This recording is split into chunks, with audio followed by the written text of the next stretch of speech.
Good morning and welcome. This is Sunrise Daily. I'm Ayo Makinde. Well, I have a guest in the studio this morning. He's going to help with the chat. His name is Chamberlain, so thanks for joining us. Yeah. Happy New Year, Nigeria. Good to be back. The last time I saw you here was last year. Oh, yeah, it's been a while. Yeah. This is a long time ago. Actually, just a couple of days. Even if it was December 31st up until the 1st, it's still last year into this year. Well, by the way, that's true. It's been, the last time I was on this program was last year. It's a long time ago. And now you're in it this year again. This year again, you know. And one of the things that we've been doing over the past week or thereabout is doing sector-by-sector review on Channels Television. And I don't know what everyone makes of the energy sector, but there's this report done by Olu Phillips, our colleague, and I hope we'll be able to get to play it. But looking at the reviews, I mean, beyond the policies, beyond the data and everything that is out there, most certainly disconcerting and troubling is how useful or not provision of energy, electricity in particular, has been for people, both for domestic and business use. Yeah. And it definitely is something, it's going to remain in the news for as long as we're still going to have to deal with this. Absolutely. And one of the things that a number of people will point to that might help the sector, hopefully help the sector, is the PIA. Well, yeah, you know, all of the good work different, tenures or administrations have done, notwithstanding. And you see, they roll out program upon program, year upon year. And, you know, in spite of all, you just turn to ask yourself, look, can all that they've done, even if it's from 1960, or if you want from 1999 till date, can we really say we've made progress if we can't address this age-long problem of power supply in this country? Jimmy, let's see what the review for 2021 has been for the energy sector. Energy provision or electricity supply has for a long time remained a thorny issue, a continuous talking point, and one that has sharply divided consumers against providers.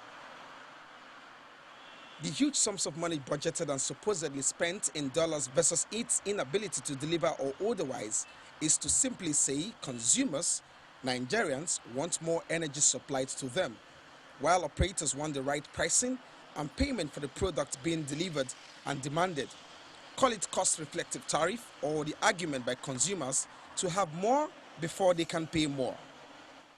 In May of 2021, the Federal Executive Council approved 6.2 billion naira for execution of various power projects across the country. Two big interventions in the period under review is the federal government's decision to supply 6 million meters free of charge to unmetered customers over an 18 to 24 months period.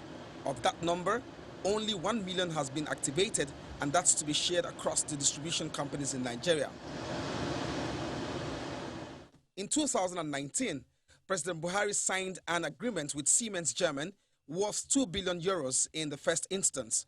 The Siemens deal, a three-phased plan and proposal, will deal essentially with improving transmission and distribution infrastructure across the country, an endeavor which will see Nigeria with a capacity of 25,000 megawatts of electricity by 2025. Nigeria has more than 13,000 megawatts of installed electricity generation capacity, but only 7,500 megawatts of that is available, and an average of 4,000 megawatts is dispatched to the grid every day. Across the room is the oil and gas sector, Nigeria's highest revenue earner. The most profound being the facilitation of the Petroleum Industry Act 2021. My expectation is for a speedy transition by taking all necessary steps required to transfer assets, human and material, and without wasting time, capitalize the company as required by the Petroleum Industry Act. The rehabilitation of the refineries is the corporation's readiness for a deregulated environment. Port Harcourt Refinery, Warri and Kaduna are currently undergoing rehabilitation and is expected to come on stream in phases between 2022 and 2023. Refineries are very much like aircraft. You can always fix them. So being aware that you have an asset in your hand that you own, that you can fix, selling will never be your first option. For over 43 years, NNPC didn't publish any record of accounts, let alone making profit. Last year, it did for the first time, and now publishes a monthly statement of accounts. Perhaps this is that year when Nigerians will pay more for petrol.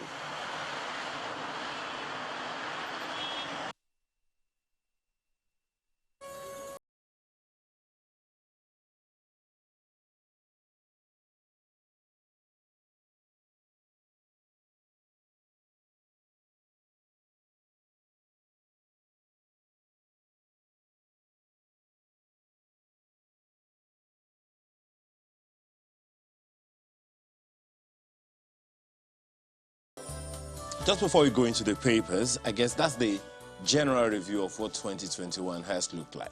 And one of the major instruments, as you have seen, that will, going forward, help or not to make the energy sector better will be the PIA. The question then would be the process of implementation, which has always been an issue. Brilliant law, brilliant instruments to deal with the issues in the energy sector, especially the petroleum sector and all. The question then would be that of implementation, and not just implementation, but productive, trackable implementation in a way that both the public sector and the private sector will be energized to do better. And that's just talking about the petroleum sector alone. The issues around electricity, you have talked about that significantly even before you went on leave. So question there would be, how do we make it better? Because unless the energy sector, the various subsectors in the energy sector are up to par, the challenges of economic development might still be significant. Yeah, and so I know they say hope is not a strategy. Neither is optimism a strategy, but somehow they help you stay the course.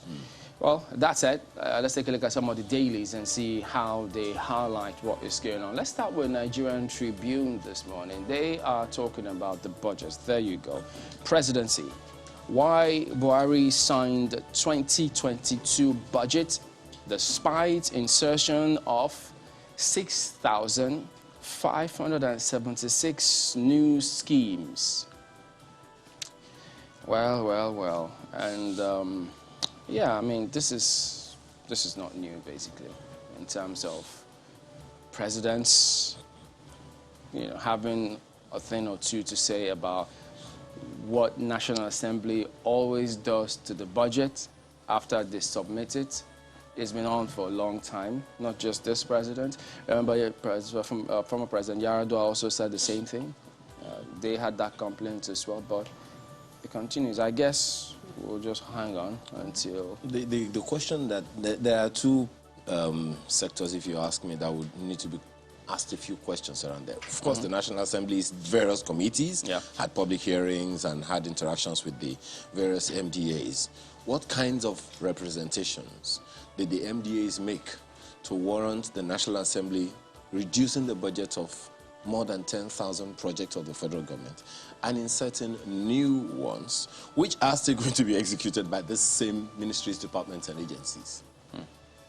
Well, there's a perspective of law that may be brought to bear, since there are lawmakers who say they have powers to do these things. They've always said that.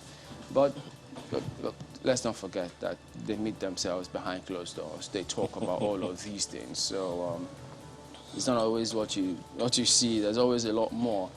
So that's the lead story here. And speaking about energy, well, Tribune have this special report. They ask, is Nigeria ready for global energy transition by 2025? So I guess it'll be a good read. That sounds like a reference, a veiled reference to the National Development Plan 2021 to 2025. Oh, there you go. And then, speaking of which, electricity consumers paid 561 billion billion naira to discos in 11 months. That's reports which Tribune did. So there you go. All right, so fuel price, new taxes among economic issues to shape 2022. I guess there will be a lot of activities that sort of perhaps moment, a history-defining period that we may just face this year. Daily Independent has this one. Implementation of Basel 3, job loss imminent as banks may face mergers, acquisitions. Do you see this coming? That's what you have on the front page of Daily Independent this morning. And a good number of stories to go with it. Story continues on the inside pages. Right under the pictures you see there, Buhari's non-supervision of military activities affecting insurgency results. Well, definitely something in inverted commas. You may want to find out who made that statement. The story continues on the inside pages. Right above the story, you have no crisis between executive legislature over budget assents. That is ascribed to presidency. Well, does this really sound like that with the comments the president made? Well, you find the details of that story on page 2 of the Daily Independent this morning, and a number of other stories. Maybe just policy disagreement. Doesn't necessarily mean it's a crisis. So I guess it's about perspectives. Maybe that's what they're pointing out. Budget, and it's a disagreement on the budget. It's not just a policy. They always disagree. You know, so, well, who knows? All right, that's the Daily Independent this morning. Good morning, Markwe. Good morning, gentlemen. Happy New Year to you. It's good to see you, Chamberlain, in this new year. Yeah, good to be back. Happy New Year to you as well. Well, let us look at Daily Trust for you. They have this one. It's politics. As we know, this year is going to be make or mar year for many political parties, including the big ones. So look at what they have. APC convention shaky as cabal plots consensus. Cabal is in parentheses there. Boni committee yet to begin process. Deadly landmines await party, that's according to an aggrieved chieftain, will hold neck soon. That's from the spokesperson. You have details on page 4 of the paper. But this is how Daily Trust is choosing to start, you know. Let us get right to it. It's the political year. And we saw this tragedy yesterday in South Africa. They also have pictures for you. South African President Cyril Ramaphosa visiting the country's parliament to inspect level of damage after a fire outbreak yesterday. A real terrible tragedy. Well, they say it will not stop parliament from sitting, so we'll see how they move on with that. Look at this. Buhari, Governors Atiku, Tinubu, others mourn Olubadan. That's also there on the front page. And just beneath the nameplate, they have this. Flight delays, cancellations, how airlines trample on passengers' rights. So a full story for you on page 7. One would almost say that's to be expected in this season. So what was your journey like? You might want to tell us a thing or two, perhaps. And let us know how you found commuting, or should we say flying or traveling in these holidays. Let's leave it there for Daily Trust. I don't know if Chamberlain has been up and about, perhaps has been in this season. James, how was your flying up and down? If you were flying up and down, just wondering. Did you experience any of this? Oh man, it's not something that anybody looks forward to, I tell you. It is really challenging, I can tell you that. So, and you know, the thing about all of that is ignorance of whatever procedures or protocols that they put in place is not an excuse. People were turned back, you know, just because they said, look, I didn't know this was going to happen. Well, they missed their flight. So it didn't matter if they had booked it 1 year, 6 months, 4 months. It just didn't matter. So they had to. But it's a different kettle of fish entirely in terms of how we, on our own part, are also handling and coordinating all of those activities. It is a huge challenge. But I guess it's something we'll keep talking about to see if we can take and make those necessary steps and always improve, because that's the most important thing. always improving. Well, that's it. Take a look at New Telegraph. They follow up from what you just read, Mark. But 2023 supremacy battle in APC ahead a national convention as defunct legacy parties, that's ACN and CPC, square up in Southwest. So there you go. So I guess it's a matter of time before you see the manifestation. If they won't tell you, look, it's normal to have disagreements in politics. It's a normal thing. So, which is what they're usually quick to tell us. But above that lead story, CBN, credit to private sector hits 35.31 trillion naira. I know you thought, whoa, really? Where has it been going? And it says government's portion rises by 0.65% to 13.03 trillion naira. Well, there's something people need to read up and see. You know, in spite of all of this, a big question I get asked every time is, how do these things impact on the economy and the average person nowadays' economy? Isn't that what it's supposed to achieve? It's an endless question. There's a lot to talk about concerning that, you know, in all of the conversations that we're having, you know, this morning. Because at the end of the day, who is going to help build the economy? Isn't it the people? What's our national, human capital development plan? It's a huge question around that. Sometimes it appears we banded these words with, well, look, science is something important which we should try and focus on as much as possible because that's the basis of development, you know. And then this one at the bottom strip here says, new eye drops could replace reading glasses. Sounds like someone is looking forward to that. The next one, I didn't say anything, children. Nigeria News Direct this morning, APC may postpone national convention. That's also some kind of follow-up to the previous headlines. And the story is on page 4 of the paper this morning. A number of other stories right under that one, under the picture, the big picture. Nigeria will not be dumping ground for chemicals banned in other countries. I guess it only questions our processes of how they get in the first place. Well, we've always been dumping ground. Are they saying we will no longer be, or yes, we will not be? Will not be dumping ground for chemicals banned in other countries. How did they get in the first place? Anyway, I guess that's something, since it's NAFDAC saying it, NAFDAC is probably going to have to do all that interministerial or inter-MDA collaboration to ensure those things. Is it the same NAFDAC that raised that controversy when people said, we're quoting NAFDAC saying, we will no longer accept expired vaccines? Yep. Does it mean we've been accepting them before? No, well, at least we accepted one that blew up in our faces, so we will no longer. Do you know what that did to people? They kept on asking, wait a minute, does it mean that the one that somebody took might have been expired? No.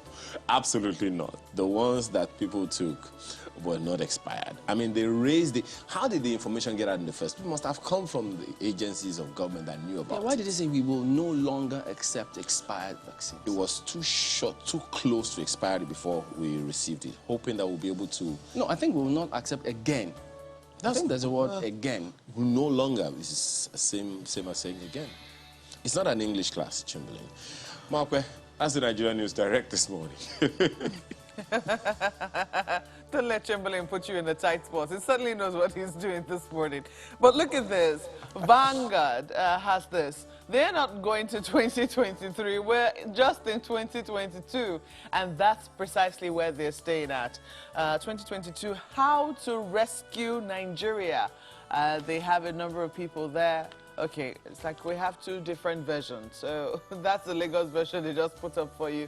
This is the Abuja version. How to rescue Nigeria from Clark, Oshuntokun, Okorie, Shetima. That's what you have on the front page.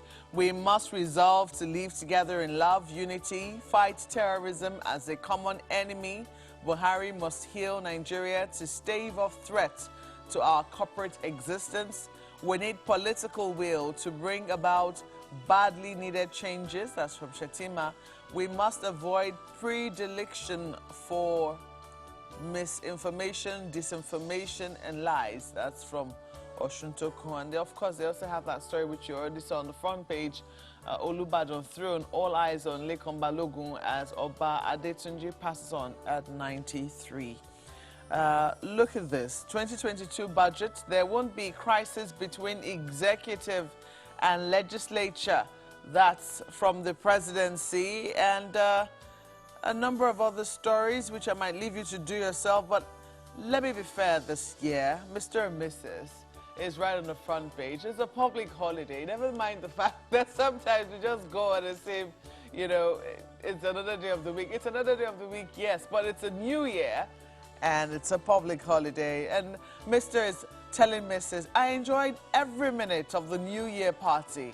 You're such a wonderful host, dear. I particularly love the guests.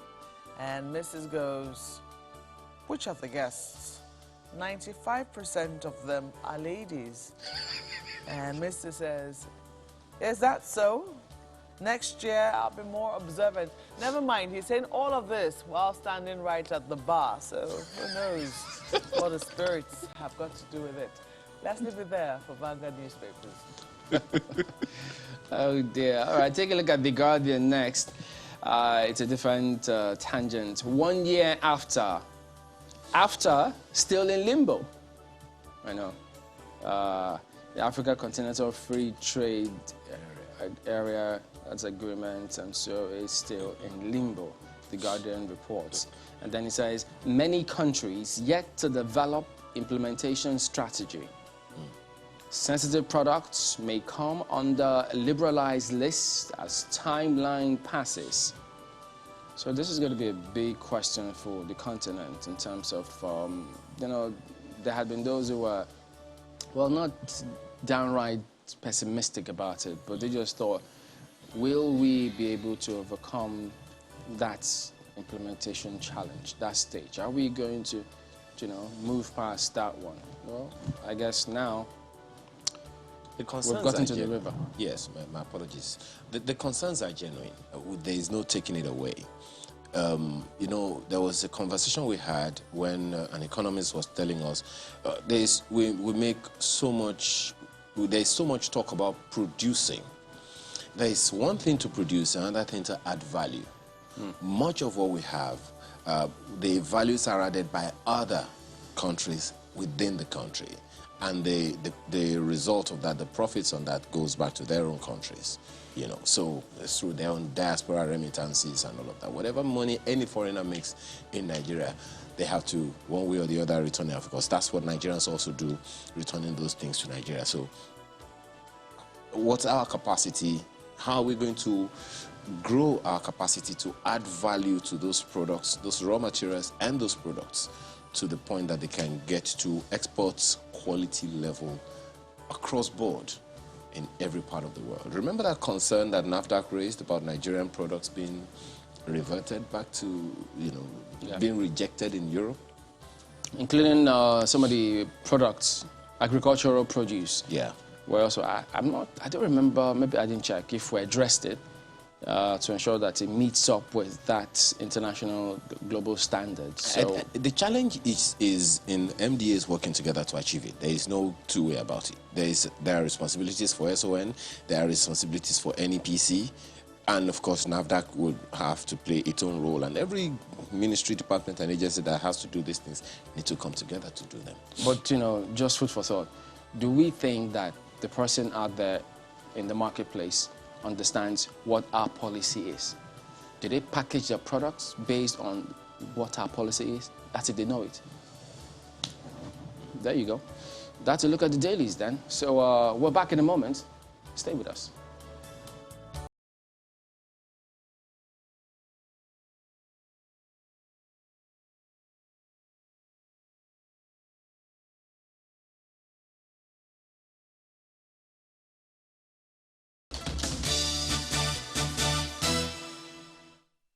Thanks for staying with us. It's the first episode of Sunrise Daily in the year 2022, and rightly so. Of course, the 1st of January was when we received a statement from the president, a New Year message, so to speak. And, of course, a number of issues have been raised as a result of that.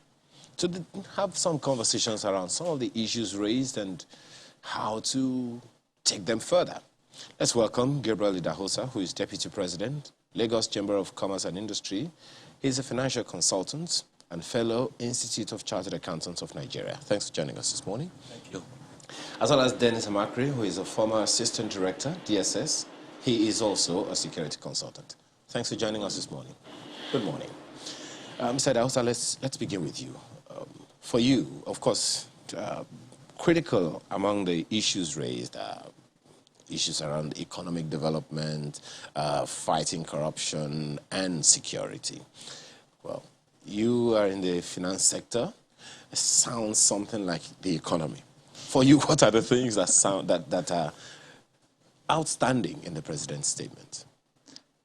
Well, first is how much is our revenue and where is the revenue going? Because the essence of a budget is... No, the New Year speech. The New Year message. The New Year message itself. Yeah. Okay. Well, the New Year message essentially is to give hope.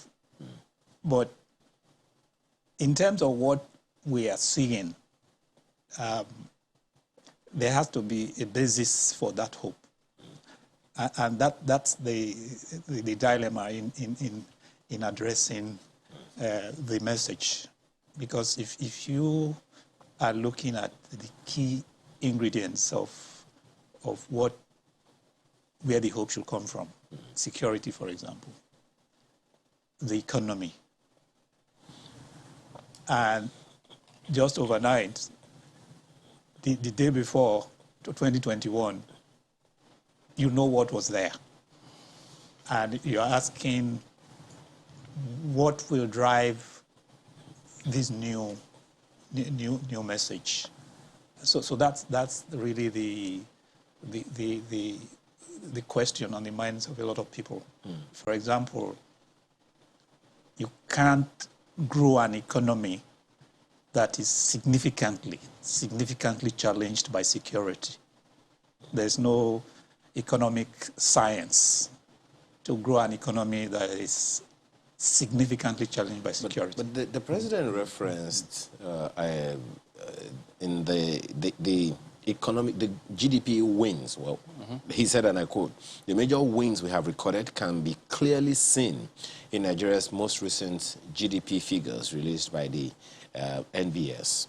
And the 4.03 growth recorded in the third quarter of the year is indicative of the recovery being recorded in our economy." And that there's also a reference somewhere to us having GDP, well, inflation figures reduce over the past 3-4 quarters or so. So we are saying significantly grow an economy. Because when you want to grow an economy, you want to grow all the sectors. And you want that to impact on the life of the people.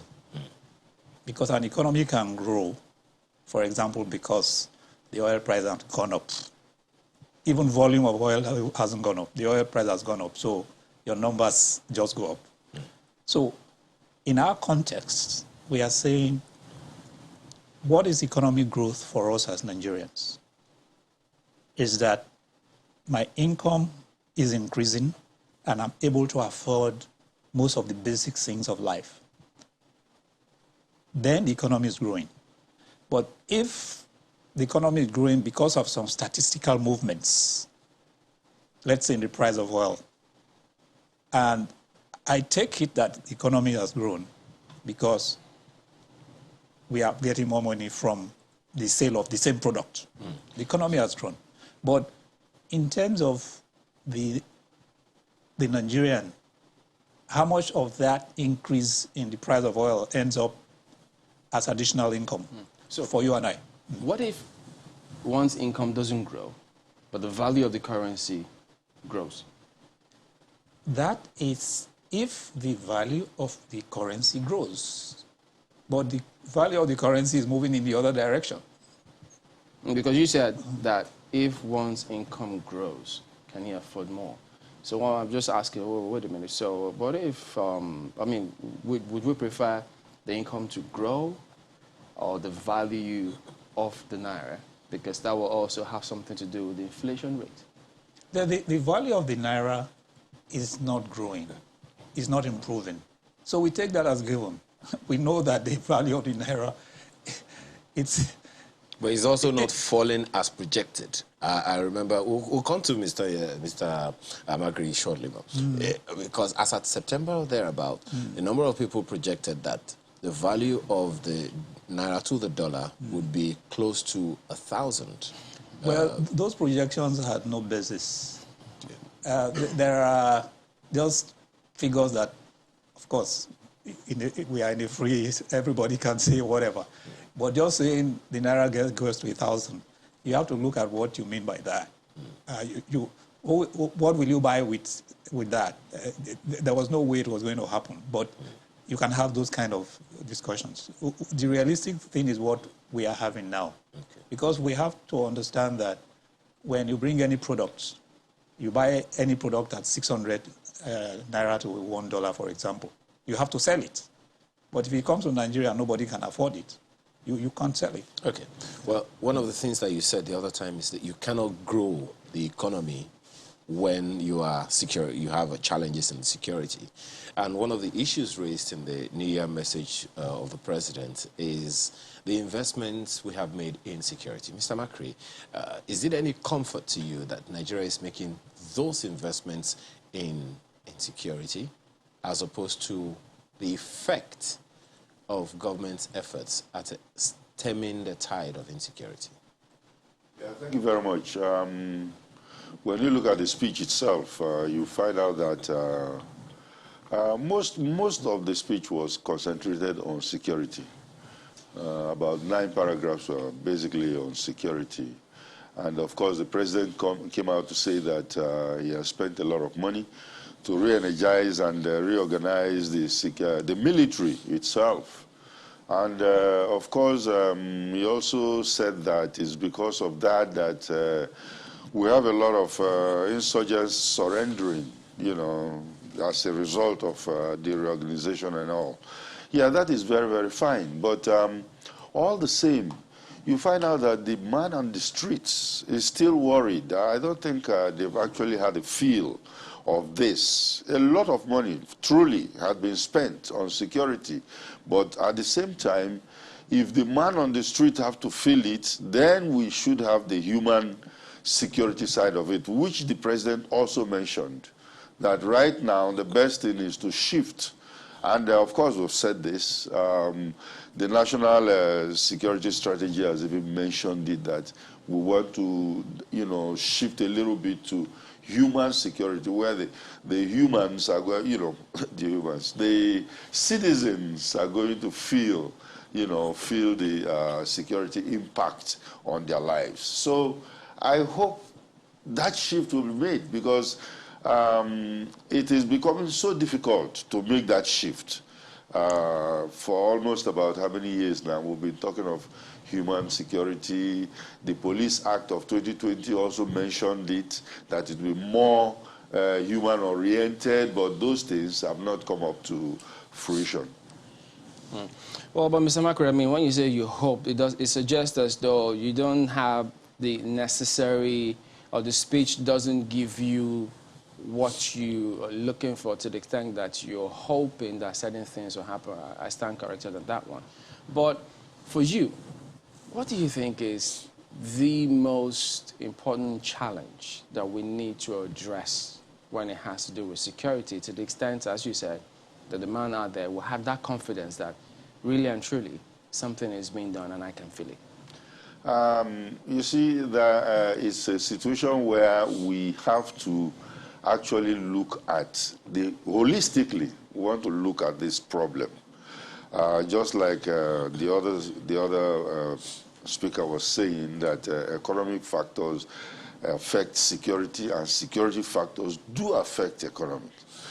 So when we have these problems, and we always try to proffer solutions, we might want to say, okay, What are the root causes if we have to solve this security problem? And of course, we've discussed this many, many times over, whereby if we look at the root causes of insecurity in Nigeria, poverty, unemployment, you know, all those kind of things that affect people, the large army of graduates that we churn out every year, and then of course no jobs, and it becomes a real big problem. And if we don't want to recruit, at the same time, the military is thinly very spread, is thinly spread. You have the police totally spread, thinly spread, where they have to invite the military to come in. And there are some statistics popping up last year, end of last year, whereby a lot of soldiers died. Almost about 900 and something soldiers died. And of course, we have also some other policemen, about 300 and something dying. Now, when you look at, compare this to the whole number of what we have for security forces, it shows that we are really cutting short. We are not adequately, manned to handle this problem. Egypt has about 1 million policemen. Now, if they have 1 million policemen, our population is bigger than theirs. Why should we, out of the 300 and something thousand, now we are losing about 300 and we are not recruiting? So we have to face these fundamental root causes to solve this problem.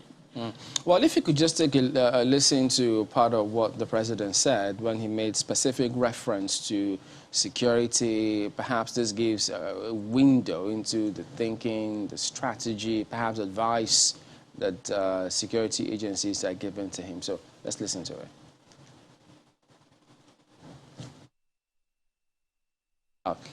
There you go. It says that the net result of these efforts have been the number of insurgents and bandits who have willingly surrendered to our security forces and continue to do so through various channels and the safe corridor created for that purpose. Government, however, realizes that victory on the battlefield is just one aspect of sustainable victory.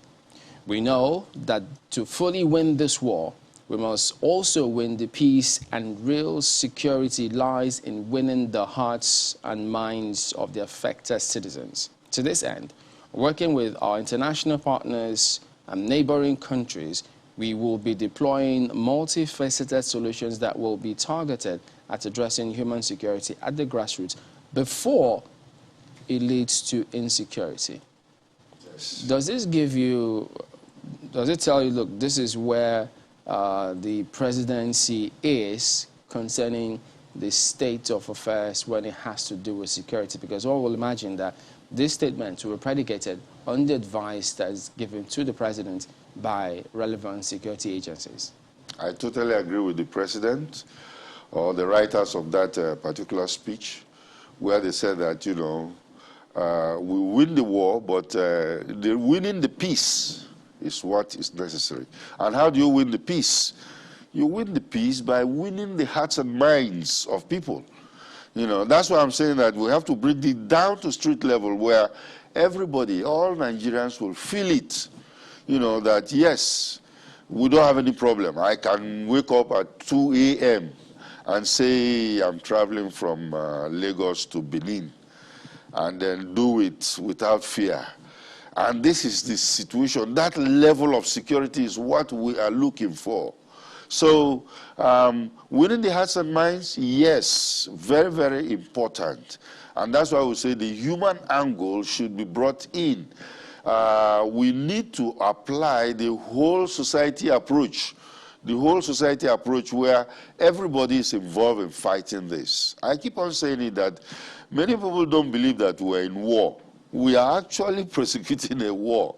And then, of course, so many of us are sitting back and saying, let's see how the army is doing. Okay, 2-1. Okay, 2-1. Oh, they've drawn 2-2. That's not what's supposed to happen. We all supposed to get involved in it, one way or the other. You know, we don't all have to join the military, but we should be able to support the effort in wiping out these insecurities in our country. You know, I don't think Nigerians will, you know, not be willing to give the support because they all want to be secure. But we've been dealing with this for years, if not decades. Why do you think that we don't seem to be recording the kinds of success that we want to see, which the president is highlighting here? And are you optimistic that at the end of the day we just may do it? Because when you say everybody needs to get involved, we forget that there are people whose primary responsibility, their budgetary provisions to make sure that these things happen. So if they are not doing that, will the people then have the requisite confidence to say, well, we all will get involved there? Yes, I agree. You know, that's why some of my colleagues and I have seen it that the all-society approach is the best. And when we talk of all-society approach, also we should not forget the other arms of government, which is the legislature, and then, of course, the judiciary. You know, so let everybody do their own job, while also the civilians will do their own job, and then make sure that this thing happen. Because if we go 3 steps forward and then 1 step backward, we keep on moving like that, I don't think we're going to achieve much in what we have at hand now. So what is it that you want to see in the next, 6 months or thereabout in terms of strategy and results? Right now, I think the security, this is a new year, so let's say we're going to start on a clean slate. And if we're starting on a clean slate, we want a situation where the security agencies, all of them should be having a meeting now. You know, go back to the drawing board, and then, of course, in their control rooms, try to now see how we can refocus. We refocus and look at what is happening. How do we bring new things to play? How do we bring new strategies? And how do the field commanders play out their tactics? And then, of course, to win this. So I am looking at this. And then, of course, we'll come back to the society itself, where many people have to get involved. We expect town hall meetings across the country. Talk with the people, let government talk with the people, and then let people make suggestions. And then, of course, let's be talking, and then, of course, see how this will give us results. In the short term, it's going to be stagnating, but by 6 months to a year, we should be having a clearer picture. Well, Mr. Dausa, you started this this trajectory of the conversation. So, I mean, when you talk about the fact that without security, investments can be an issue. For you, talking from the economic perspective of things, perhaps aping what some of the comments Mr. Amakri has made, what are the things that you think are crucial to expediting economic activities in the year? Well, we have to take the last comments of Mr. Amakri as a starting point, because anywhere, security and economy is intertwined. He quoted some numbers. Egypt is half the population of Nigeria. The number of policemen is 3 times the number of policemen we have in Nigeria. They have 1 million, we have 300, 400,000. That security itself is an economy. In the advanced economies, there are security people employed in almost every facet of activity, from the airports to the schools to the stadia, everywhere.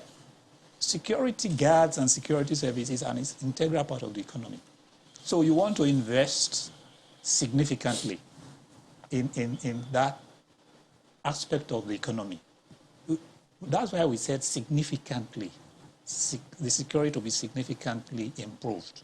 You can't do it overnight, but you need to invest in it to the extent that it is integrated in the rest of the economy. Like, to just talk about traveling. In this country, up until some point, it was more or less the norm to leave one town in the evening at 9 a.m. when it's all cool. You know the road is cool. Your engine will not overheat. There isn't too much traffic.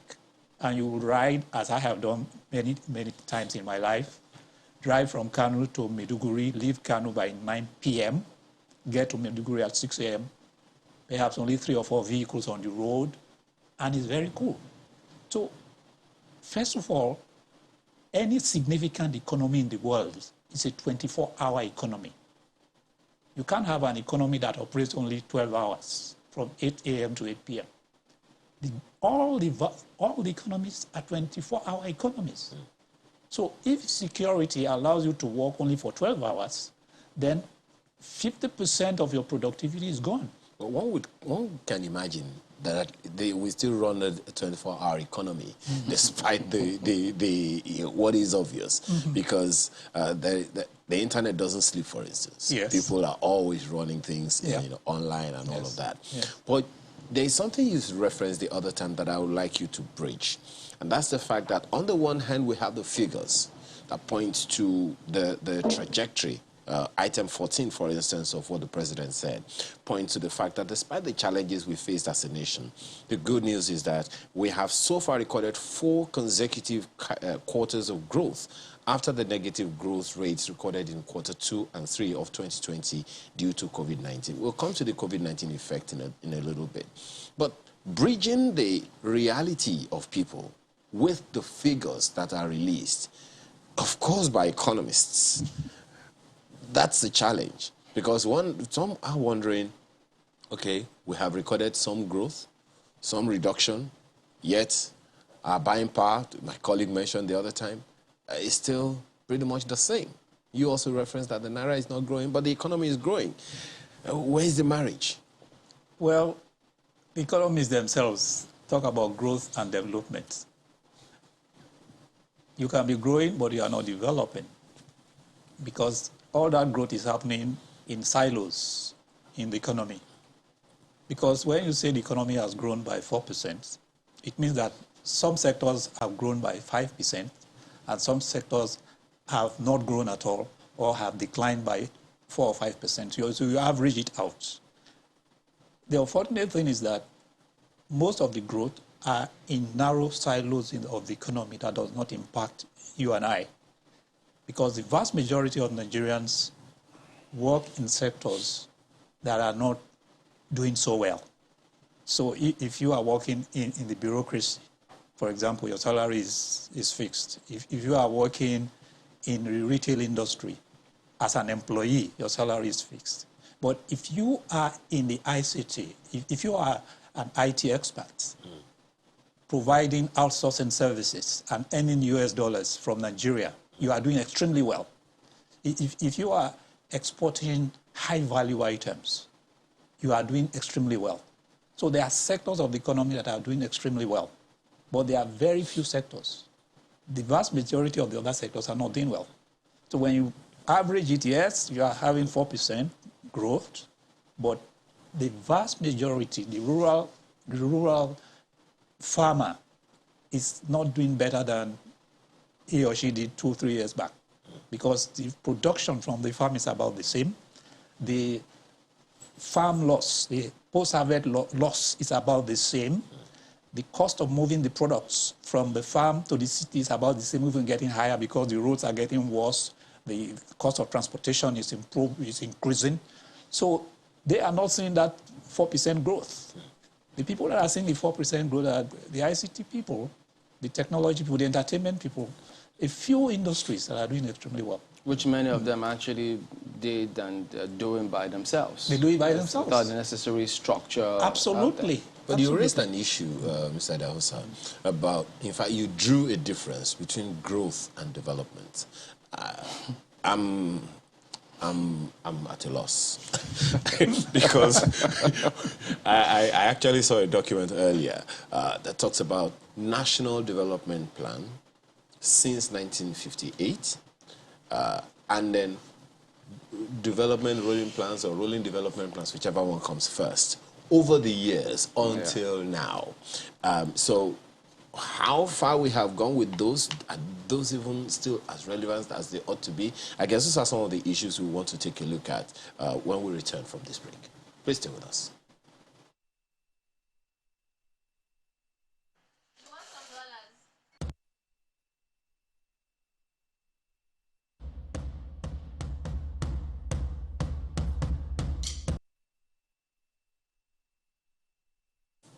Thanks for staying with us. So, Mr. Idelza, that question, you drew the difference between growth and development. So we are having economic growth according to the figures, but you also said the people are not feeling it. And then you say we are not developing. Exactly. Please give us some understanding of what you're talking about. I think it's perhaps just to break it down in real life. Please. So let's say 100 new houses are built in Lagos. All these houses are in Lekki and Banana Islands. The economy has grown. But let's say 3,000 houses are built in the same Lagos. 1 2-bedroom flats across town, all parts of Lagos. And the average employee in Lagos or self-employed person has access to mortgage, a 25 years mortgage, and so can easily buy a flat and pay for that mortgage conveniently from his or her salary. One is development. Second case. First case I mentioned is growth. The economy has grown. We have built 100 more houses in Lagos. In another case, we have built 3,000 houses with the same amount of money, and you and I don't have to break a bank to own a home, and I can get a mortgage, and I'm paying my mortgage comfortably out of my salary, because my mortgage should not be more than 30% max of my salary, of my income. So that economy is developing and growing. But the government... The other economy, is growing. Massive houses are being built in a silo of those who can afford it. And that's the difference. But government has that policy, that mortgage policy of people, buying, being able to own their own homes. Government has that policy. Is that policy working? If I'm a civil servant or an employee earning less than, say, 200,000 in Lagos, or 300,000, which are very few, if I'm earning 200,000 in Lagos, and I want to get a mortgage, which will take not more than 30,000 per month from my salary, today in Lagos, is there a mortgage that will enable me have it? Is the house available? Okay. Is the mortgage infrastructure available? No. The policy is in a document in somebody's office. And that's what you and I are saying. There is a policy. Okay. But if I want to get the mortgage today, I have a good job, and I can pay for a mortgage conveniently.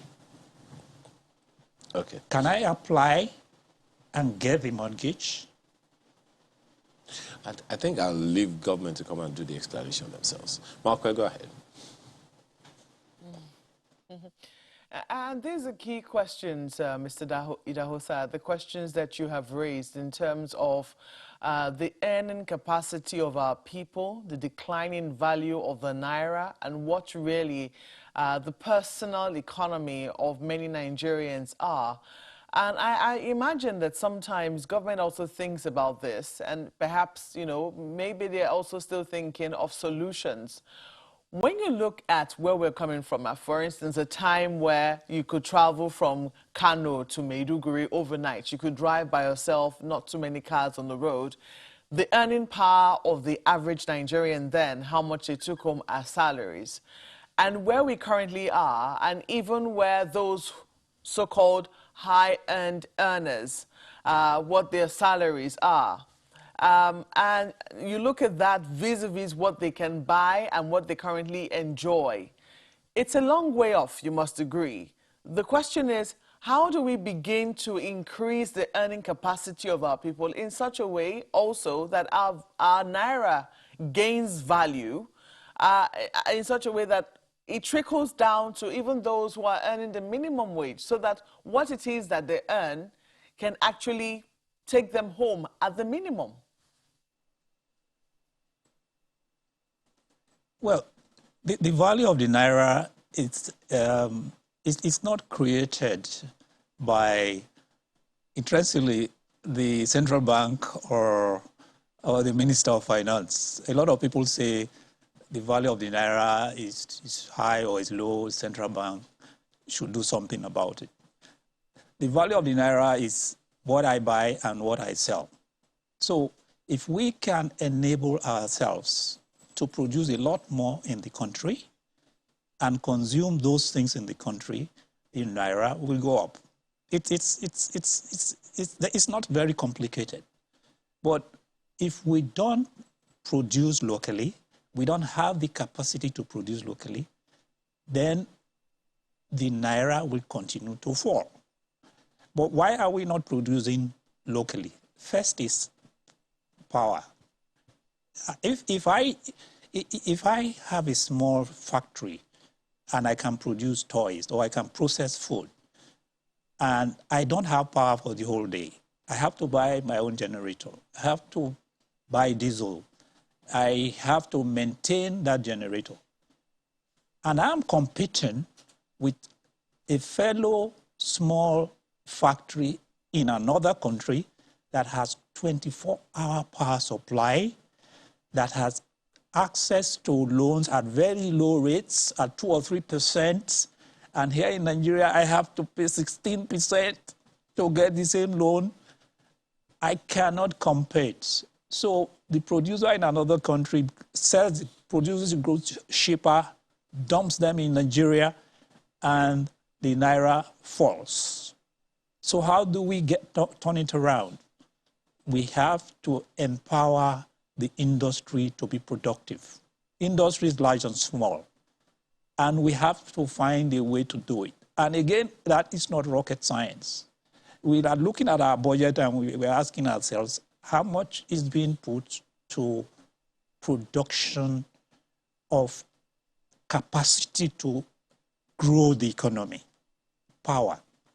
If we don't have power, we cannot locally produce, and the naira will just simply continue to fall. There's nothing central bank or anybody can do about it. So it is how we make our economy productive that is the question about the naira, not some magic policy that suddenly makes the naira stronger. The countries that have strong currencies are countries that are continuously producing and exporting. And that's why their currencies are strong. So sometimes, some people would say that it's not because the producers or people who intend to go into production or manufacturing don't want to do it. It's because they fear that they might not be able to survive the competition, particularly that coming from abroad. Products that are, brought to Nigeria, or maybe I should say dumped in Nigeria. I do know that at some point we closed our borders. It was a very controversial policy, but one which we claimed we saw some marginal gains, at least with petroleum products, which we claimed stayed within the shores of the country. We do not know how it affected other goods. Perhaps you might be able to shed some light into how the closure of our borders affected perhaps the production of goods in Nigeria, maybe more made in Nigerian products fared better in our markets, and if it's something that I know it to be very controversial, especially with us being a member of the WTO. But do you think that, considering where we are, the fact that we're facing difficult times right now, is it something that you would suggest, especially for finished products that the Nigerians are capable of producing? Because some people will say, if we never get to the production of it, if we never get down to despite the difficulties, despite the challenges, if we don't get down to it, we will never make progress in that area. We'll continue to depend on imports. Is this something you'll advise? Definitely not. The closure of the border, we knew, was supposed to achieve certain objectives, as you said, but those objectives were not achieved for the fundamental reasons that we are dealing with. Because, first of all, even if you build a concrete wall that is 20 feet high all around Nigeria, it's not enough to really close the border. And we all know that even when we closed the border, a lot of those products were coming in. Just by the force that if the goods are cheaper on the other side of the border, they are going to find their way here. So what the government needed to do and what the government realized and is trying to do now is to address the fundamentals of internal productivity, of being able to use goods cheaper than our neighbors. Until we get around that, there will really be no solution. And with the AFCFTA, actually, you don't even close the border. You can't close the border. It is not an option. The option is just grow your productivity. Just be more productive than everyone else. The reason why China and India have grown their economy much faster than Western Europe and America, for example, is just a simple matter of productivity, or being able to produce everything at a lower price than everybody else. And we have the fundamentals. We have 200 million people. Only about 8 countries in the world have that population. We have one of the smartest people in the world. Everybody accepts that we have them. But what do we lack? The essential ingredient of power, the essential ingredients of the infrastructure that enables production to move very quickly. Those are the things to deal with, not closing borders. You just can't close the border. The goods will find their way into Nigeria, whether you like it or not. But as you've said, I mean, it's not just about the numbers. There's got to be a method to the madness, as they say. But Mr. Makwe, if I could take you back to when you did refer to countries like Egypt to have a lot more police officers and things like that.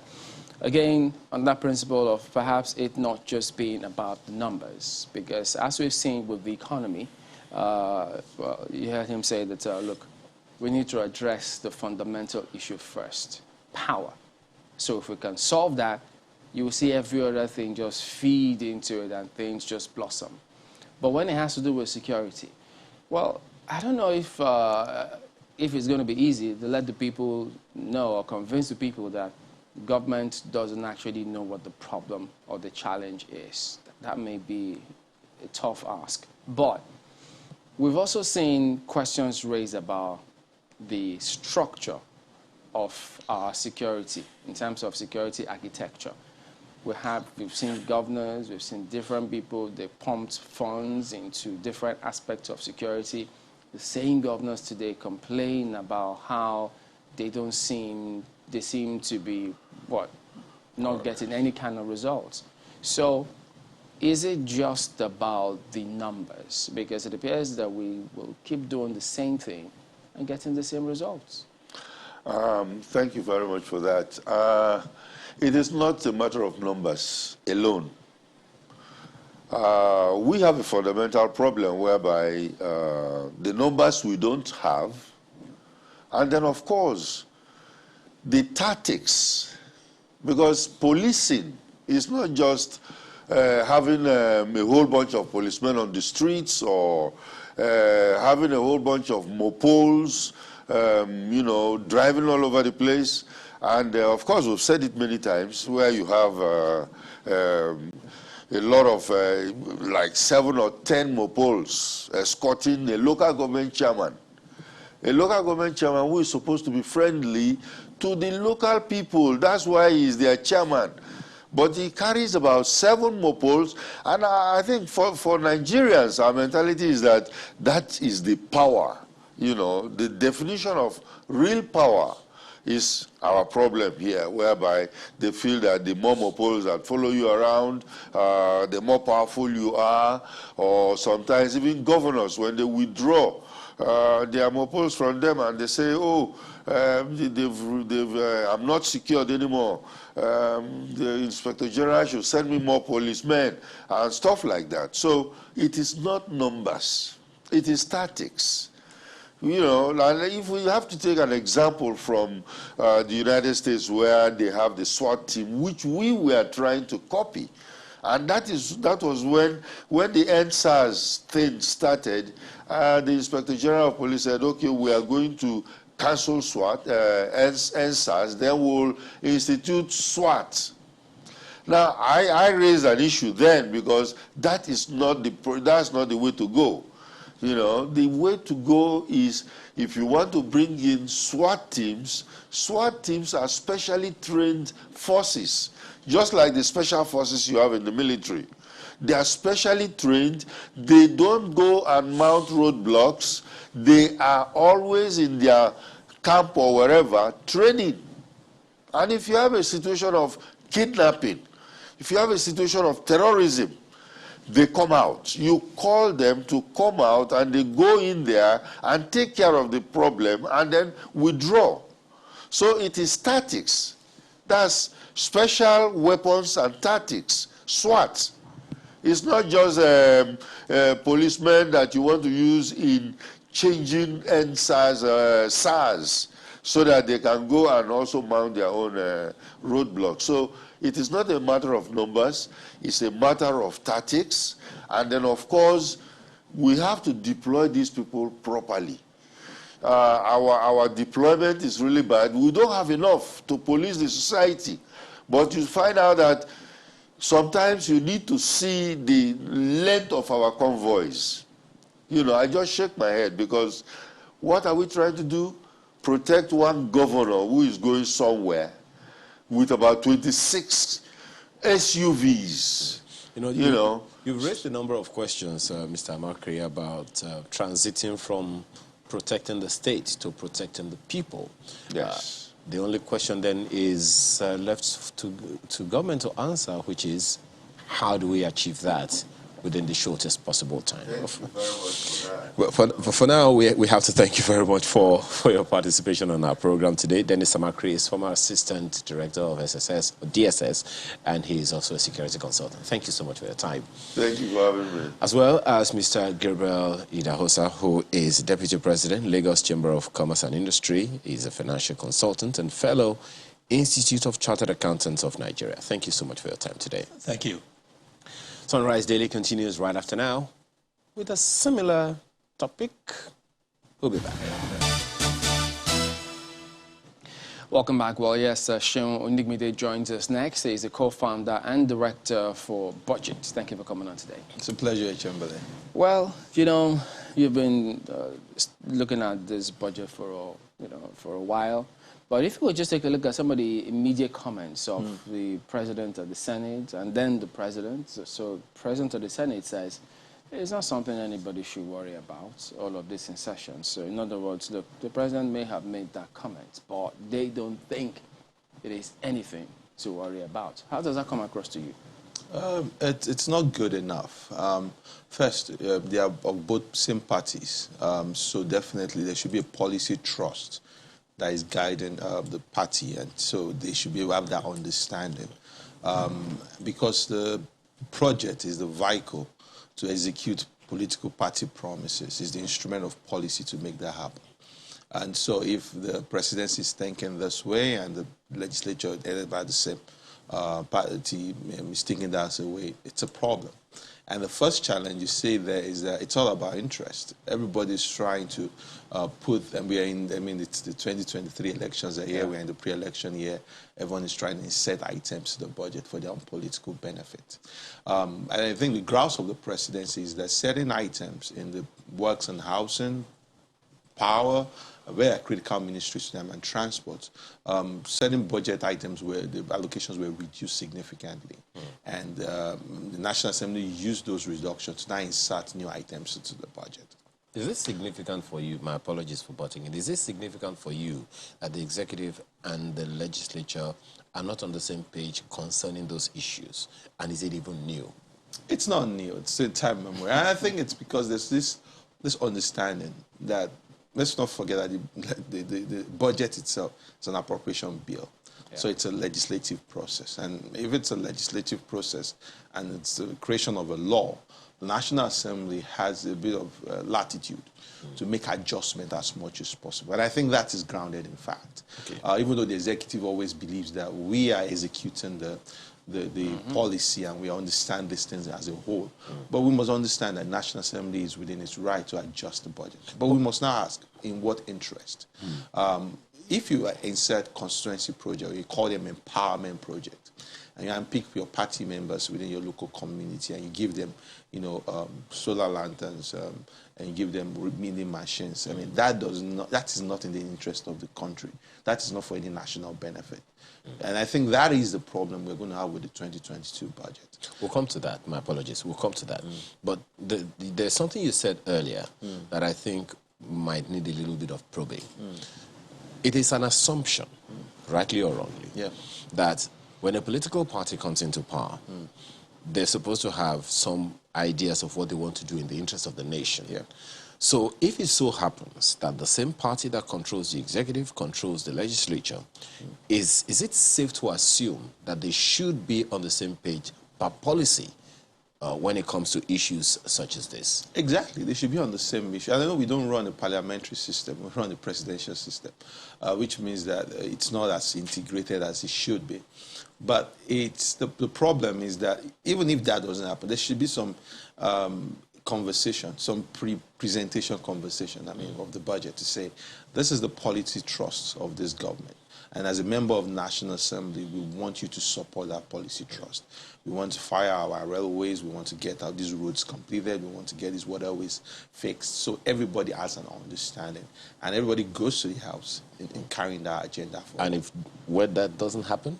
So when that doesn't happen, it shows that there is a gap and an understanding within the system about that we are not moving in the same direction. And this is where you get, because previously in the 8th National Assembly, there was this conversation that there was an acrimonious situation between the legislature and the national and the executive. Now there's that feeling of camaraderie between both of them, but it doesn't still change these issues, because these issues are not just a party issue. These are issues that come down to the individual senator or the House of Rep member. And items in the budget. Some of these things, if you trace it, it turns out that the legislators at the point thought, look, they wanted to return, win elections and come back. And as such, they need to be seen to be doing something for the people to warrant them being voted again to return to the assembly. And then they thought, look, if the governors are doing all of those projects and everything, they're doing it for themselves so that they can win elections and return. So these chaps now thought, oh, wait a minute. In that case, look, I have to do something because it's not the first time this is happening.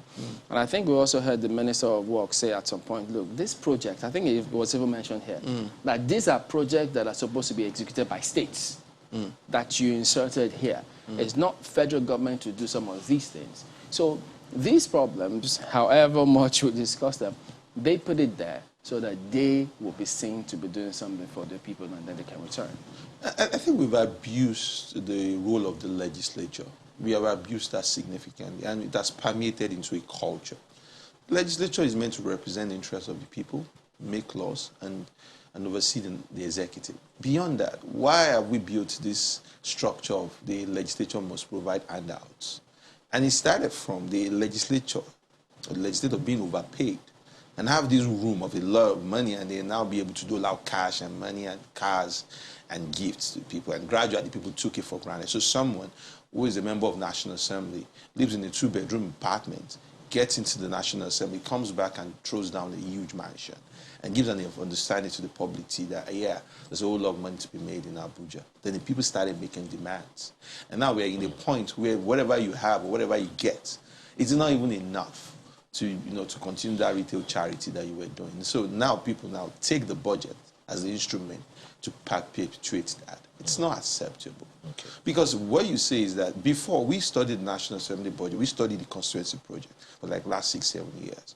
It started by people building schools, healthcare centers. It started by providing solar lighting within local communities. It started by providing, portable water system. Now, if you check the constituency project, 78% in the last year, it was about empowerment projects. Now, who gets an empowerment project in a local community?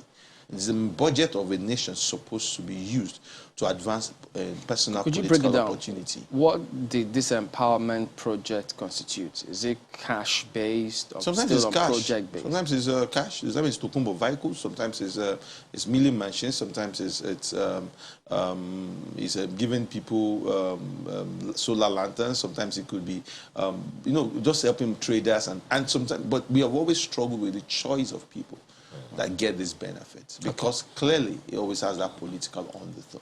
And I feel that this is the issue. If the budget is meant to advance the public good, why would someone capture that for private gain? Because in my own view, that's blatant corruption. Well, we have a lot to corruption, I'm sure you know that. Yeah. But before we look at the 2022 budget, the aspirations of the budget,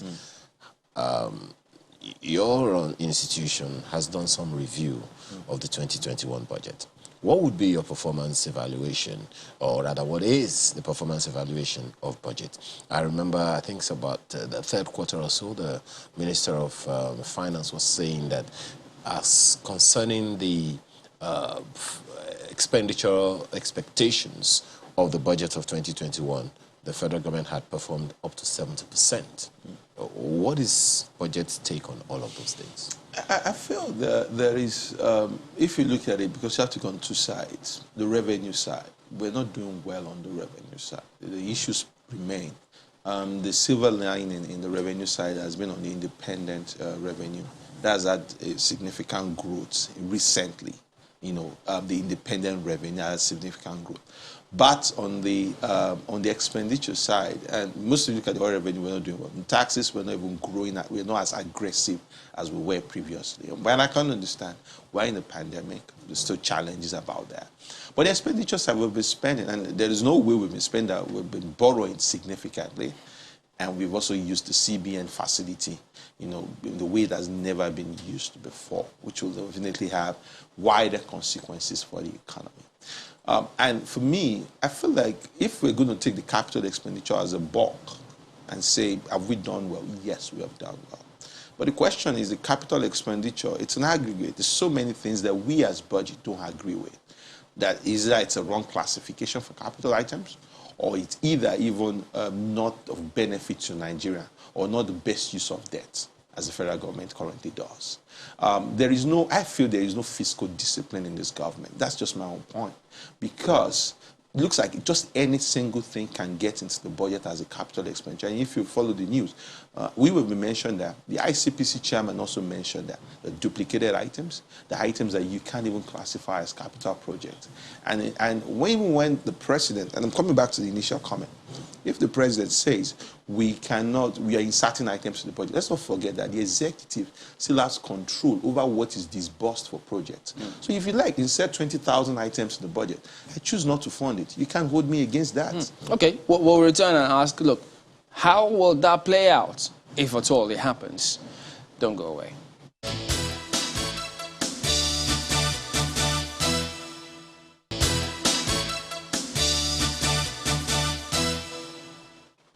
Welcome back. Well, Sean, you said, look, if the president doesn't execute those projects, or can he decide that, well, I may have signed it, but I will not execute it? Yeah, it's a possibility. And wouldn't that be breaching the law? That's a sign. There's no breaching the law. If you execute beyond the amount that was appropriated to you, there is a breach in the law.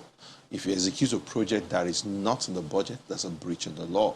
If you choose not to execute projects because you say revenues were not up to date, or you say it doesn't fit into your strategy agenda, then nobody can hold you against that. because you're executing the budget. You choose what you want to execute. You choose not to execute. There's no breach in that law. Now might be political undertones to that. So people can get, we have seen that happen in the past when they say if you don't release funds for constituency project, we don't confirm your appointments or we don't make some things move forward. But you would have to find a way that out of all of, because there are two problems here. One is the presidency, and this will continue, has to set a standard or a template or a structure around constituency project. What gets into a constituency project? What kind of project gets into a constituency? I'm not against constituency projects, to be very honest. Because even in the US, you have what you call the pork and barrel projects, where members of the Congress find ways to say, assign and appropriate some form of amount, to my constituency to do a kind of project. I'm saying most of that system has been hijacked for personal benefit. That is my biggest worry. But the way that this can be sorted, because I remember former President Buhari also said the same thing. They argued and people said, look, if we need to address this problem, the executive either needs to go to court or keep living with it. So how do they solve it? Two things. So the executive one needs to have a grip on its own fund management system and its budget management system. And that's what I don't say. There's a time when Mrs. Okonjo-Iweala was the Minister of Finance. She was always deliberate about the finance, about the budget office being under finance. It was deliberate. And I think right now we have the same scenario right now. There has to be a grip on what gets funded in the budget. The executive constituency project or not? Generally on the project. There has to be a grip. And I understand if the president is asking for environment and amendment, he wants to restore the ceilings for those projects that has been reduced. So if we read, maybe Lagos-Bano Express Road was reduced by 10 billion, he wants to bring back that ceiling so that he can get to finish the project. But you must have a grip on what gets funded. MDAs can't just put things in the budget.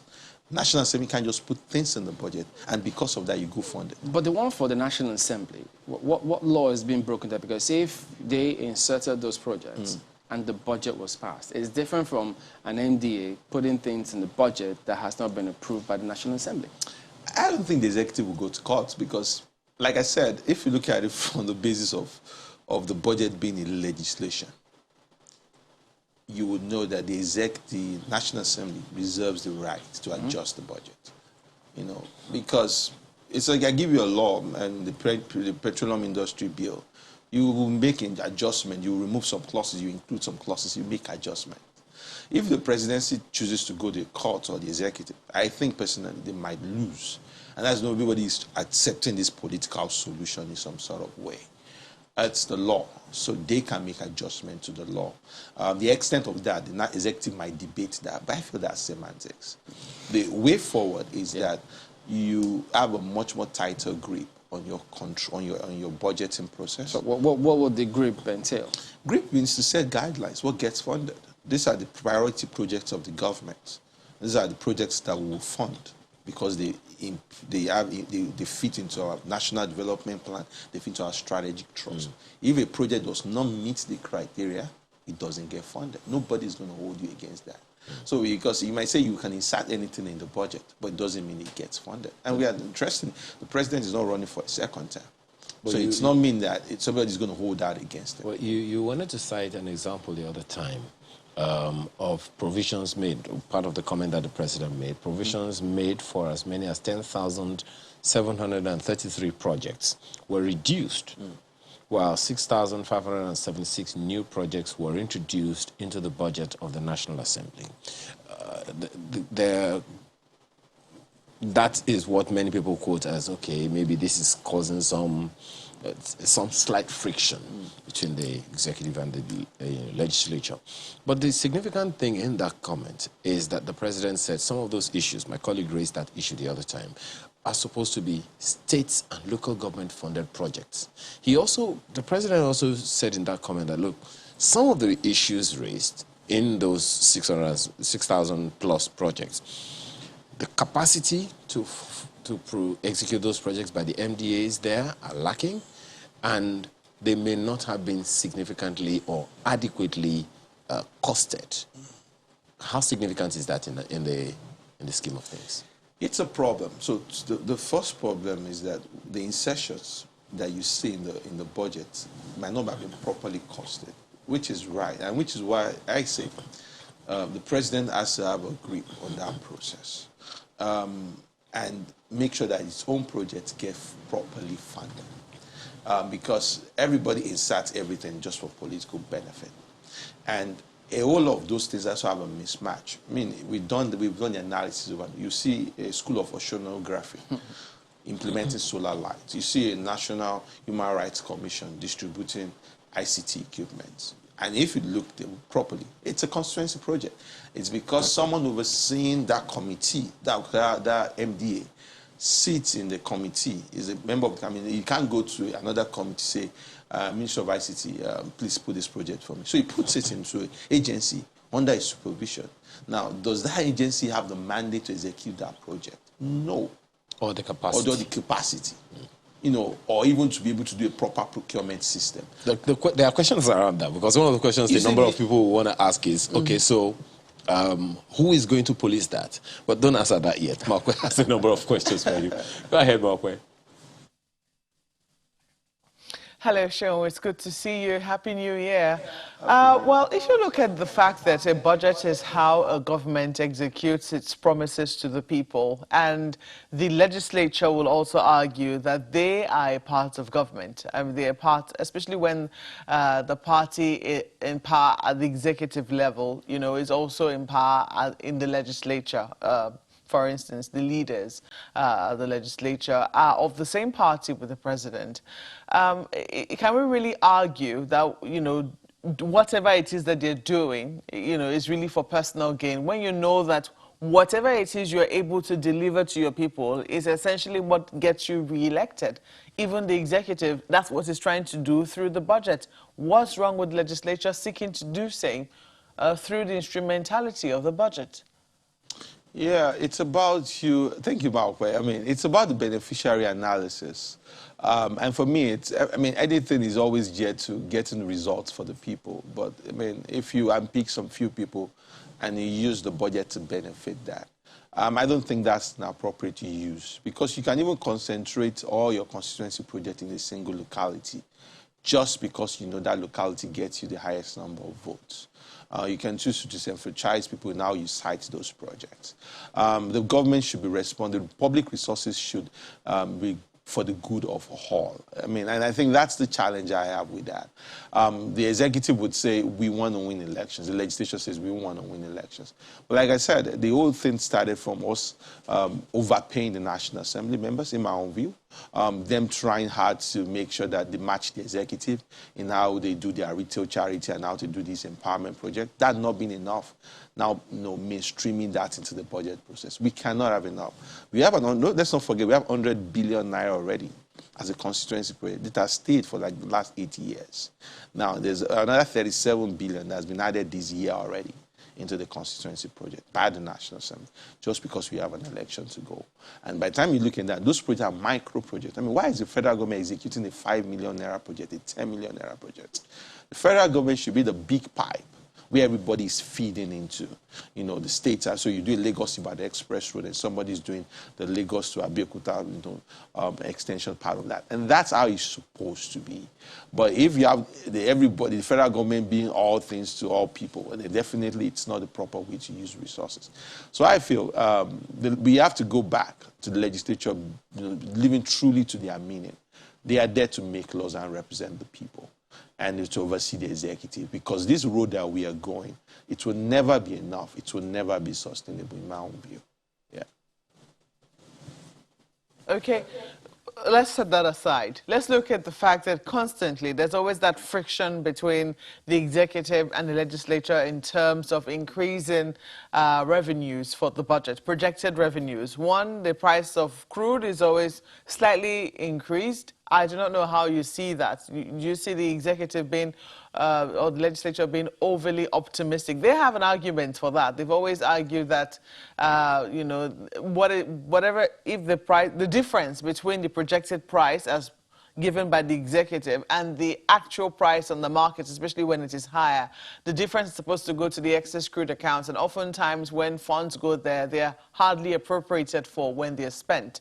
That's usually been the argument, but we've always seen that friction, one. Then we've also seen in this times, it was seen that some agencies of government are also expected to ramp up revenue.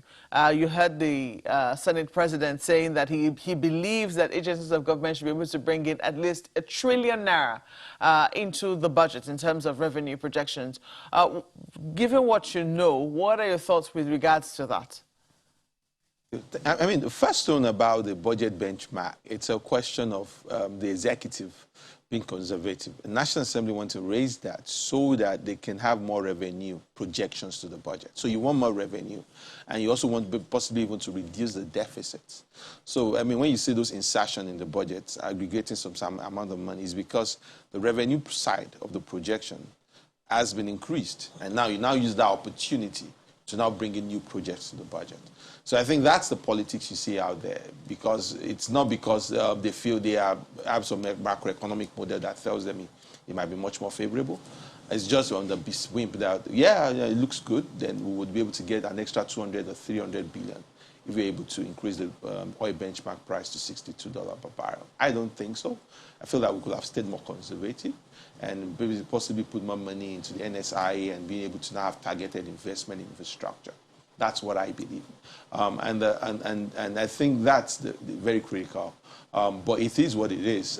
If the oil prices dip beyond what it is right now, there's going to be an amendment to the budget. The second thing about MD, I think the Senate President is very right on that. The independent revenue agencies of government, they need a shake-up. They need a shake-up because I still feel that, I mean, we have to first commend what the Ministry of Finance has done. We've moved to around 230 to 25 billion as the contribution of independent revenue agencies to over 600 billion. So there's been an improvement in that regard for my own view. But I feel like we can still hit that 1 trillion mark.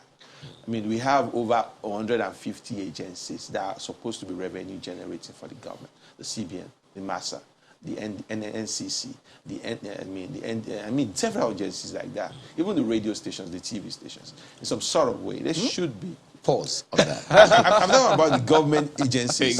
Just stay there, okay? But very quickly, very, very quickly, we have very, very little time, maybe in about 30 seconds or thereabouts. Yeah. Speak to the fact that we have to fund our budget with more debts.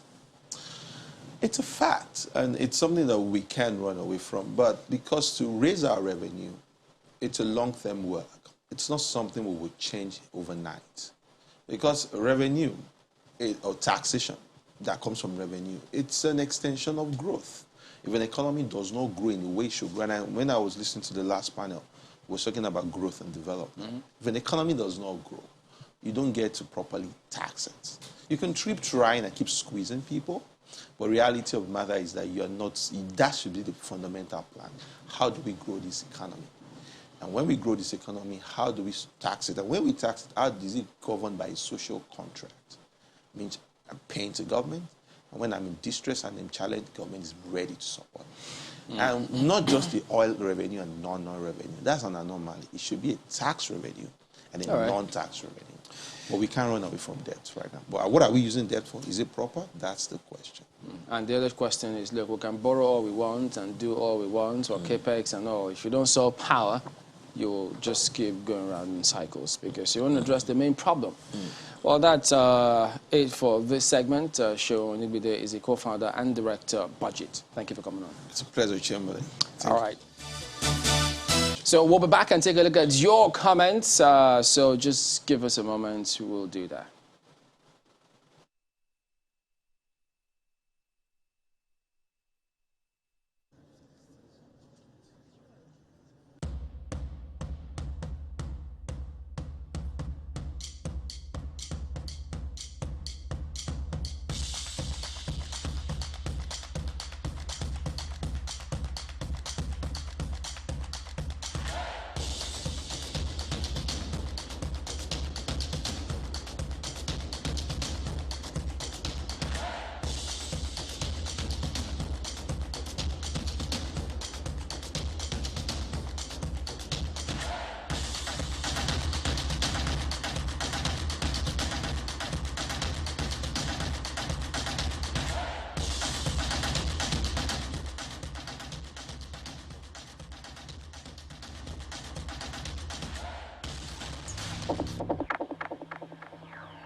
Well, thanks for staying with us. You know, Chimelin is laughing.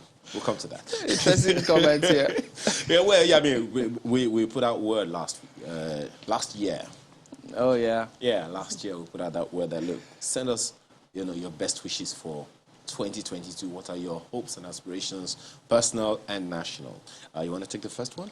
Well, yeah, I mean, I see Mazi Nkire Ihanchi from where he says, for me, I wish to enhance my human relationship profile. I wish to read more than 240 books in 2022 as against 150 in 2021. Above all, to develop a more robust relationship with my creator in 2022. Interesting. 240 books in 2022. Yeah. Okay. Way to go. I'm just wondering Thumbs up to you. How big the books Well are. done. Jude Evase of Boko local government in Benue State sends this one. May our 2022 spark with smiles and more energy. Happy New Year. Are we talking about the same energy? Just wondering. Malkwe? Well, that energy too will not be a bad idea, if you ask me, but certainly who can argue with smiles? Look at this one from Peter Asa. He says, I wish Nigeria love and sustainability, good leader-follower relationship, an end to religious and ethnic differences, and patience with each other. As elections approach, may God give us repentant and empathetic leaders who are faithful to the Constitution they uphold. That's his prayer and wishes for 2022. Well, this one from Frederick, equally interesting. He says, my wishes for the year 2022 are 1, to be debt-free. You need to plan properly for that. 2, to have a life partner. Well, you know steps you need to take for that as well. And 3, to travel out of Nigeria. It's long been on my wish list. Well, travel, I hope it's not to check out. 2 different things. And then he says, while my wish for Nigeria is that one day we'll have the Nigeria we all dream of. A Nigeria where there's no insecurity.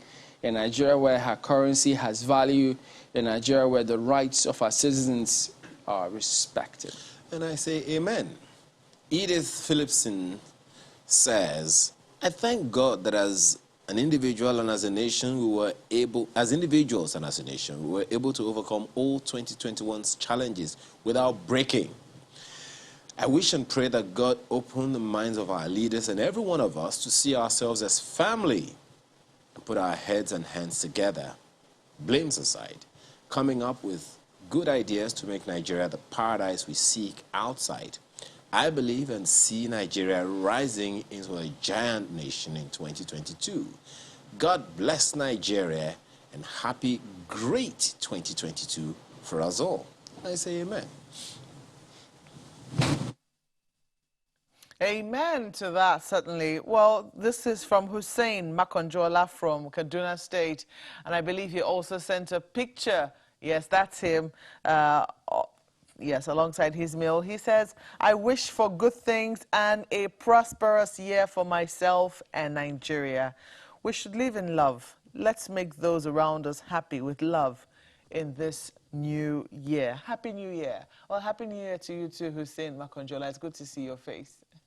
Yeah, look at this one from Isa Abubakar, who says, I hope to enjoy a better 2022 in better health, get a good job that will bring me financial security, maintain a more healthy relationship with my family, neighbors, colleagues alike, and also be a reference point to many other young folks out there positively.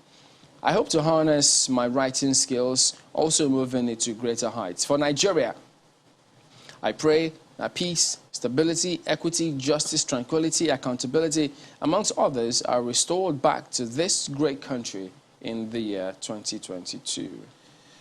Obia Emmanuel also has his picture there.